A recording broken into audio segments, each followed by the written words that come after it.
Deus tem planos para cumprir em nossas vidas. Essa é a mensagem de toda a Bíblia e é isso mesmo que estamos estudando aqui no Encontro com a Palavra, escrito pelo pastor Dick Woodward e narrado pelo pastor Edson Bruno. Fique atento a mais um programa que o Ministério Cooperativo Internacional leva a você. Com você agora, pastor Edson Bruno.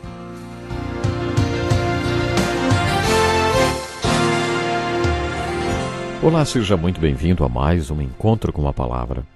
Estamos encerrando o estudo do capítulo 17 do Evangelho de João, fazendo um resumo de cada uma das três partes desta oração magnífica, a oração do Senhor, considerada o Santo dos Santos do Evangelho de João.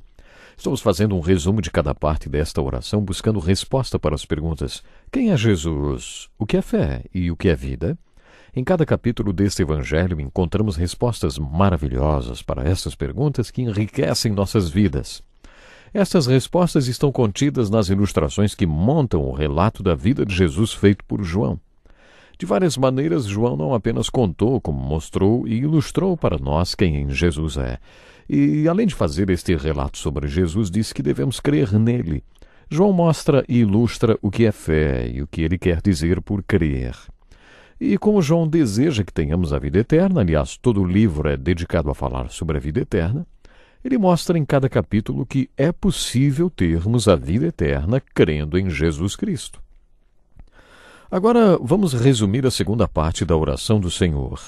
Na primeira parte da oração, que corresponde aos 5 primeiros versículos do capítulo 17, o Senhor ora por ele mesmo, pela sua própria vida, obra e ministério. Mas, a partir do versículo 6, ele começa a orar pelos 11 apóstolos que foram enviados ao mundo por Jesus, aqueles que o Pai lhe havia dado. Durante este último estudo e resumo da segunda parte desta oração, procure identificar as respostas para estas perguntas: quem é Jesus, o que é fé e o que é vida? Ouça este trecho da oração do Senhor, diz assim: Eu revelei teu nome àqueles que do mundo me deste. Eles eram teus, tu os deste para mim, e eles têm obedecido a tua palavra.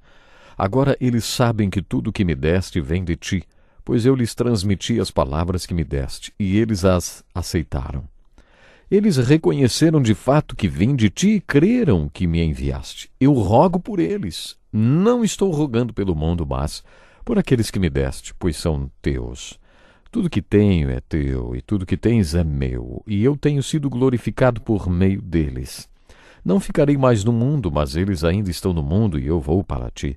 Pai Santo, protege-os em teu nome, o nome que me deste, para que sejam um, assim como somos um.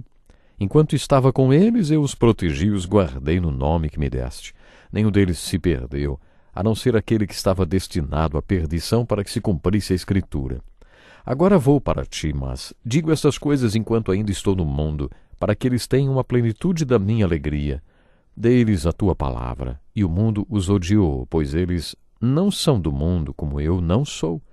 Não rogo que os tires do mundo, mas que os protejas do maligno. Eles não são do mundo, como eu também não sou. Santifica-os na verdade, a tua palavra é a verdade. Assim como me enviaste ao mundo, eu os enviei ao mundo. Esta é a parte mais longa da oração, na qual Jesus ora pelos 11 apóstolos, aqueles com quem Jesus tinha se reunido para a última ceia, o último retiro espiritual que Jesus promoveu. Aqueles homens tinham passado 3 anos com Jesus, depois de terem sido recrutados por ele, conforme vimos no início deste evangelho. Desta parte da oração vamos extrair a resposta para a pergunta: quem é Jesus? No versículo 6, Jesus é aquele que revelou o nome de Deus aos homens. Jesus revelou a essência de Deus, como Deus é. Será que é possível conhecer a Deus? Fizemos essa pergunta no último programa. É claro que sim. E como é a experiência de conhecer a Deus? Durante 3 anos, Jesus revelou isto àqueles homens. E ao orar por eles, Jesus declara que ele foi aquele que revelou a essência da natureza e da semelhança de Deus para alguns homens. Pois eu lhes transmiti as palavras que me deste. No versículo 8, Jesus revela que ele é aquele que tem a palavra de Deus, a palavra que o Pai lhe deu, e que ele passou para aqueles que foram discipulados e ensinados por ele. Ainda no versículo 8, a respeito dos 11 apóstolos, Jesus acrescentou: Eles creram que me enviaste. Eles creram que Jesus não era apenas mais um rabino bem preparado, nem mais um mestre apenas. Mas interessante que eles creram, conforme Jesus alegou no capítulo 7, ele era o mestre que veio de Deus e ensinava o ensinamento de Deus, as palavras do próprio Deus. Isso mesmo, eles creram que o Pai havia entregado aquelas palavras que Jesus lhes transmitiu e que Jesus havia sido enviado pelo Pai. Eles perceberam que o Deus Pai era a fonte de tudo que Jesus fazia na presença deles, para eles e por eles, e até mesmo através deles. No versículo 10, Jesus diz: tudo que tenho é teu, e tudo que tens é meu, e eu tenho sido glorificado por meio deles. Esta é uma declaração da deidade de Jesus. Ele está falando com o Pai sobre estes homens e diz: tudo que tenho é teu. Quer dizer, aqueles homens não pertenciam a Jesus, mas a Deus. Como pastor, tento sempre me lembrar disto. Não podemos nos achar donos de ninguém. Tenho que me lembrar que os membros da igreja não são minhas ovelhas, mas de Deus. Lembro-me que uma vez eu estava orando para que Deus aperfeiçoasse uma certa pessoa para um outro ministério. E o líder desta organização ficou chocado por eu estar abrindo mão justamente de alguém que era o meu braço direito. Mas eu disse a ele: ele não é meu, ele é de Deus. E não importa o que eu quero que ele faça, mas sim o que Deus quer que ele faça. E se Deus o quer trabalhando com você, na sua organização, é isso que eu também quero que ele faça. Essa deve ser nossa atitude, a mesma que Jesus teve com os 11 apóstolos. Jesus disse: tudo que tenho é teu. Isso nós podemos e devemos dizer para Deus, mas Jesus também falou: e tudo que tens é meu. Só Jesus poderia ter dito isto. Martim Lutero fez um comentário sobre este versículo dizendo que essas palavras de Jesus mostram sua deidade, porque, como ele podia dizer que tudo que o Pai tinha era dele, isso revela quem Jesus é. Você não acha? Depois, no versículo 11, Jesus diz: não ficarei mais no mundo, e eu vou para ti. O autor Henry Drummond costumava dizer que Jesus estava sempre indo para o Pai. Ele veio do Pai e estava sempre voltando para o Pai. E ele sabia disso. Ele sabia que estaria neste mundo por um certo tempo e ansiava pelo dia em que voltaria para o Pai. Acho que esta é uma boa resposta para a pergunta: quem é Jesus? Ele é aquele que viveu neste mundo por um certo tempo e que depois voltou para o Pai. Ainda no final do versículo 11, Jesus mostra a sua unidade com Deus e pede que os apóstolos sejam um com o Pai, como ele e o Pai o são. Portanto, aqui Jesus é o Filho que é um com o Pai. Ele faz esta afirmação do começo ao fim deste evangelho, principalmente por ocasião da última ceia. Eu gosto muito da descrição de Jesus no versículo 12. Ele é o pastor que nunca perdeu nenhuma ovelha. Enquanto estava com eles, eu os protegi e os guardei no nome que me deste. Nenhum deles se perdeu. Como pastor, eu posso dizer, por experiência própria, que às vezes perdemos umas ovelhas, não é? Às vezes vemos pessoas que se perdem, os perderam. São nossos filhos pródigos e nos dói ver alguém do nosso rebanho se perder no mundo, voltar para o inimigo. E aqui, é claro, Jesus é o perfeito pastor. Podemos dizer de Jesus que ele foi um pastor perfeito e, como resultado disto, nenhum deles se perdeu, com exceção do filho da perdição, para que as Escrituras fossem cumpridas. Judas não se perdeu porque as Escrituras disseram que ele se perderia. Ele se perdeu porque escolheu se perder. Ele não se perdeu porque foi profetizado. Não podemos culpar Deus pelo que aconteceu a Judas. Devemos culpar o próprio Judas. Ele escolheu se perder. Mas isso foi profetizado que aconteceria. E Jesus chegou a citar que, com exceção dele, nenhum se perdeu. Pense bem, Jesus é o pastor que nunca perdeu nenhuma ovelha. Depois, no versículo 14, Jesus diz: eles não são do mundo como eu também não sou. Não é interessante pensar que este mundo não é o nosso lar? Estamos aqui apenas de passagem. Nosso tesouro está depositado em algum lugar além deste céu. Precisamos nos lembrar que este mundo não é amigo de Deus. Jesus sempre soube que o sistema deste mundo, sua filosofia e valores eram hostis ao seu Pai, e por isso disse: não sou deste mundo. No versículo 18, Jesus é aquele que está enviando seus apóstolos para o mundo. Jesus diz: assim como me enviaste ao mundo, eu os enviei ao mundo. O Senhor Jesus é o Senhor da seara, que envia os seus trabalhadores. Nunca se esqueça que Ele está no comando de tudo. Foi Ele, como já vimos, quem enviou o Espírito Santo no dia de Pentecoste.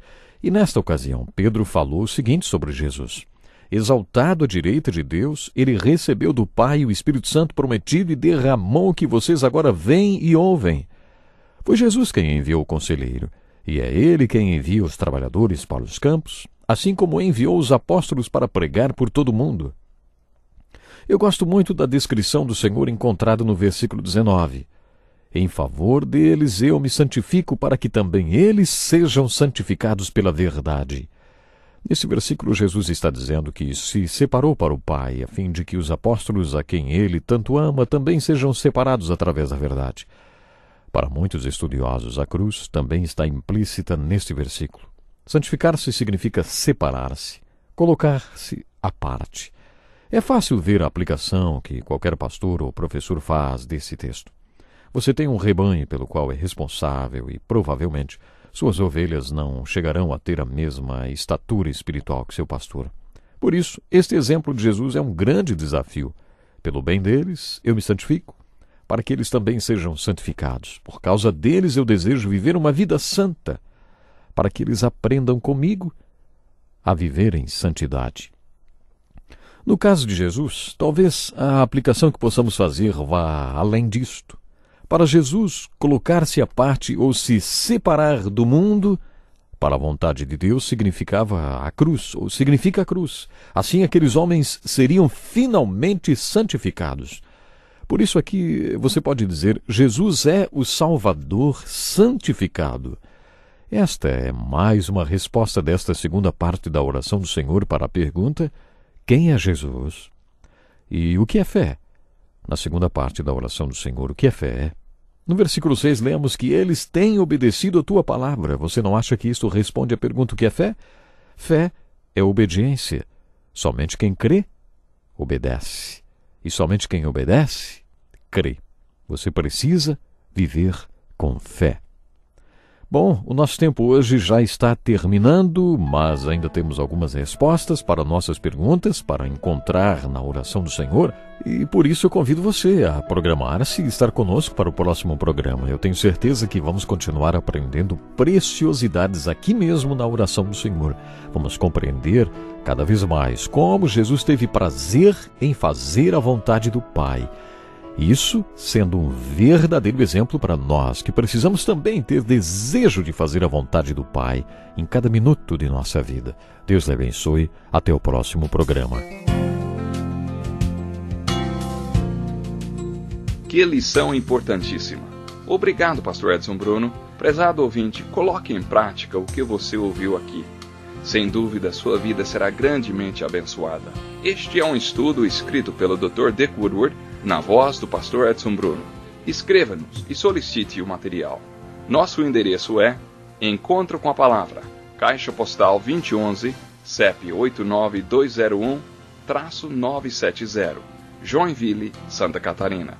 Até o nosso próximo Encontro com a Palavra.